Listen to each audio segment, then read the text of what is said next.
Corona ನಿಯಂತ್ರಣ ಮಾಡ್ತಕ್ಕಂಥದ್ದು ಸರ್ಕಾರದ ಕ್ರಮ. ಆ ಕೆಲಸ ನಾವು ಮಾಡ್ತೀವಿ.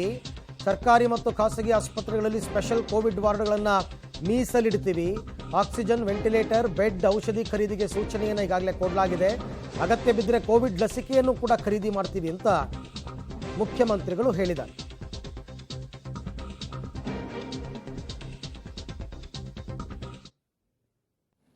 Vaccination, if possible, if required, vaccination ಕೂಡ ಪ್ರಾರಂಭ ಮಾಡಬೇಕು. ಯಾಕಂದರೆ it is one of the preventive measures. ಯಾರು ತಗೊಂಡಿಲ್ಲ ಅವರು.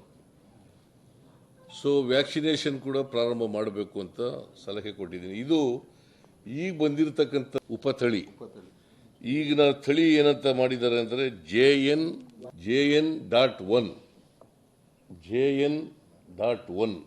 ಇದಕ್ಕೆ ಈ ವೇರಿಯಂಟು ಒಮಿಕ್ರಾನ್ ಉಪತಳಿ, ಅದು ಒಂದು ಉಪತಳಿ. ಸೊ ಈ ಉಪತಳಿ ಅಂತ ಇದನ್ನ ಮಾಡಿದ್ದಾರೆ. ಬೆಂಗಳೂರಿನಲ್ಲಿ ಈಗ ಕರ್ನಾಟಕದಲ್ಲಿ ಒಟ್ಟು 92 ಜನರಿಗೆ ಪಾಸಿಟಿವ್ ಇದೆ ಅಂತ ಗೊತ್ತಾಗಿದೆ. ಇದು ಟೆಸ್ಟ್ ಮಾಡಿದ ಮೇಲೆ ಗೊತ್ತಾಗಿರ್ತಕ್ಕಂಥದ್ದು. ರಾಜ್ಯದಲ್ಲಿ 92, ಅದರಲ್ಲಿ ಬೆಂಗಳೂರು ನಗರದಲ್ಲೇ 80, ಬೆಂಗಳೂರು ಅರ್ಬನ್ ಡಿಸ್ಟ್ರಿಕ್ನಲ್ಲೇ 80, ಮೈಸೂರಿನಲ್ಲಿ 5, ಬಳ್ಳಾರಿನಲ್ಲಿ 3, ರಾಮನಗರ ಹಾಗೂ ಮಂಡ್ಯದಲ್ಲಿ ತಲಾ 1 ಪ್ರಕರಣ ವರದಿಯಾಗಿದೆ. ಇವರಲ್ಲಿ 92 ಜನರಲ್ಲಿ 72 ಜನರಲ್ಲಿ 72 ಪೇಷಂಟ್ಗಳಿಗೆ ಮನೆಯಲ್ಲೇ ಕ್ವಾರಂಟೈನ್ ಮಾಡ್ಕೊಳ್ಳಿ ಅಂತ ಹೇಳಿದ್ದಾರೆ. 20 ಜನರು ಮಾತ್ರ ಆಸ್ಪತ್ರೆಯಲ್ಲಿ ಇದ್ದಾರೆ. 72 ದೇ ಆರ್ ಅಂಡರ್ ಕ್ವಾರಂಟೈನ್, 20 ಆಸ್ಪತ್ರೆಯಲ್ಲಿ ಟ್ರೀಟ್ಮೆಂಟ್ ತಗೋತಾ ಇದ್ದಾರೆ.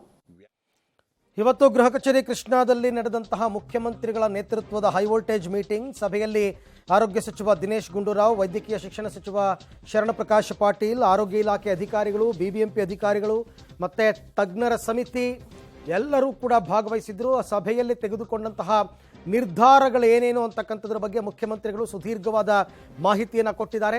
ಅದರಲ್ಲಿ ಬಹಳ ಪ್ರಮುಖವಾದದ್ದು, ಶನಿವಾರದಿಂದ ರಾಜ್ಯದಲ್ಲಿ 5,000 ಕೇಸ್ ಟೆಸ್ಟ್ಗಳನ್ನ ಮಾಡ್ತೀವಿ.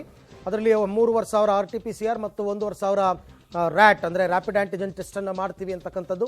ಅಗತ್ಯ ಬಿದ್ದರೆ ಎಲ್ಲವನ್ನೂ ಕೂಡ ಖರೀದಿ ಮಾಡಿ ಇಟ್ಕೋತೀವಿ. ವ್ಯಾಕ್ಸಿನೇಷನ್ ಕೂಡ ಕೇಂದ್ರ ಕೊಡೋ ತನಕ ವೆಯ್ಟ್ ಮಾಡಲ್ಲ, ಬೇಕಾದ್ರೆ ಕೊಡೋದಾದರೆ ನಾವೇ ಖರೀದಿ ಮಾಡಿ ಇಟ್ಕೋತೀವಿ. ಯಾಕೆಂದರೆ ಕರೋನಾ ನಿಯಂತ್ರಣ ಮಾಡ್ತಕ್ಕಂಥದ್ದು ನಮ್ಮ ರಾಜ್ಯ ಸರ್ಕಾರದ ಕೆಲಸ. ಅದಕ್ಕೋಸ್ಕರ ಒಂದು ಸಂಪುಟ ಉಪಸಮಿತಿಯನ್ನು ಮಾಡ್ತೀವಿ. ಸಂಪುಟ ಉಪಸಮಿತಿಯಲ್ಲಿ ಹೆಲ್ತ್ ಮಿನಿಸ್ಟರ್ ಇರ್ತಾರೆ, ವೈದ್ಯಕೀಯ ಶಿಕ್ಷಣ ಸಚಿವರು ಇರ್ತಾರೆ, ಹೋಮ್ ಮಿನಿಸ್ಟರ್ ಇರ್ತಾರೆ, DK ಶಿವಕುಮಾರ್ ಅಂದರೆ DCM ಇರ್ತಾರೆ. ಇವತ್ತು ಕಾನ್ಸ್ಟಿಟ್ಯೂಟ್ ಮಾಡ್ತೀವಿ ಅಂತ ಕೂಡ ಮುಖ್ಯಮಂತ್ರಿಗಳು ಹೇಳಿದರು. 7 ಜನರು ಔಟ್ ಆಫ್ 20, 7 ಜನ ICUನಲ್ಲಿ ಇದ್ದಾರೆ. Not because of Covid positive, ಬೇರೆ ಬೇರೆ ಕಾರಣಗಳಿಗೋಸ್ಕರ ICUನಲ್ಲಿ ಇದ್ದಾರೆ. ಬಟ್ ಕೋವಿಡ್ ಕೂಡ ಪಾಸಿಟಿವ್ ಇದೆ. ಬೇರೆ ಬೇರೆ ಸಮಸ್ಯೆಗಳು ಇರೋದ್ರಿಂದ ಅವರು ICUನಲ್ಲಿದ್ದಾರೆ. ಸೊ ದಿಸ್ ಇಸ್ ಇದು. ಮತ್ತು ಪ್ರತಿದಿನ 5,000 ಟೆಸ್ಟ್ ಮಾಡಬೇಕು ಅಂತ ಹೇಳಿದ್ದಾರೆ.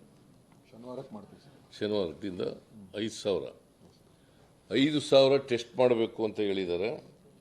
ಅದರಲ್ಲಿ ರ್ಯಾಪಿಡ್ ಆಂಟಿಜೆನ್ ಟೆಸ್ಟ್ ಅಂತ ಅದು 1,500, RT-PCR ಅಂತ ಇನ್ನೊಂದು ಅದು 3,500. ಬೆಂಗಳೂರು ನಗರದಲ್ಲಿ ಸುಮಾರು 1,000 ಟೆಸ್ಟ್ಗಳನ್ನು ಮಾಡಲಾಗುವುದು. 7 ಜನರು ರಾಜ್ಯ ಸರ್ಕಾರದ ವತಿಯಿಂದ ಮುಂದೆ ಕೈಗೊಳ್ಳುವಂತಹ ಕ್ರಮಗಳ ಬಗ್ಗೆ ಸಿದ್ದರಾಮಯ್ಯನವರು ಮಾತನಾಡಿದ್ದಾರೆ ಅಷ್ಟೇ. ಇವತ್ತು ನಡೆದಂತಹ ಪ್ರಮುಖ ಸಭೆಯಲ್ಲಿ ತೆಗೆದುಕೊಂಡಂತಹ ನಿರ್ಧಾರಗಳು, ಆ ಎಲ್ಲ ವಿಚಾರವಾಗಿ ಏನೇನು ಕ್ರಮ ತಗೊಳ್ಬೇಕು ಅನ್ನೋದ್ರ ಬಗ್ಗೆ ರಾಜ್ಯ ಸರ್ಕಾರ ಈಗ ಕೆಲವೊಂದು ನಿರ್ಧಾರಕ್ಕೆ ಬಂದಿದೆ. ಆ ನಿರ್ಧಾರಗಳೇನು ಅನ್ನೋದ್ರ ಬಗ್ಗೆ ಈಗ ಮುಖ್ಯಮಂತ್ರಿಗಳು ಎಕ್ಸ್ಪ್ಲೈನ್ ಮಾಡ್ತಾ ಇದ್ರು. ಇವತ್ತಿನ ಸುದ್ದಿಗೋಷ್ಠಿಯಲ್ಲಿ ಕ್ರಮಗಳನ್ನ ತಗೊಂಡಿದ್ದಾರೆ, ಅದನ್ನು ಎಫೆಕ್ಟಿವ್ ಆಗಿ ಇಂಪ್ಲಿಮೆಂಟ್ ಮಾಡ್ತೀವಿ ಅಂತ ಕೂಡ ಹೇಳಿದ್ದಾರೆ. ಜನರು ಕೂಡ ತಮ್ಮ ತಮ್ಮ ಜವಾಬ್ದಾರಿಯನ್ನು ಅರ್ಥಕೋಬೇಕು. ಬಟ್ ಎಲ್ಲಿಯೂ ಕೂಡ ಈಗ ಸದ್ಯಕ್ಕೆ ನಾವು ಮಾಸ್ಕನ್ನು ಕಡ್ಡಾಯ ಮಾಡಿಲ್ಲ, ಅಡ್ವೈಸರಿಯಾಗಿ ಹೇಳ್ತೀವಿ ಅಂತ ಹೇಳಿದ್ದಾರೆ.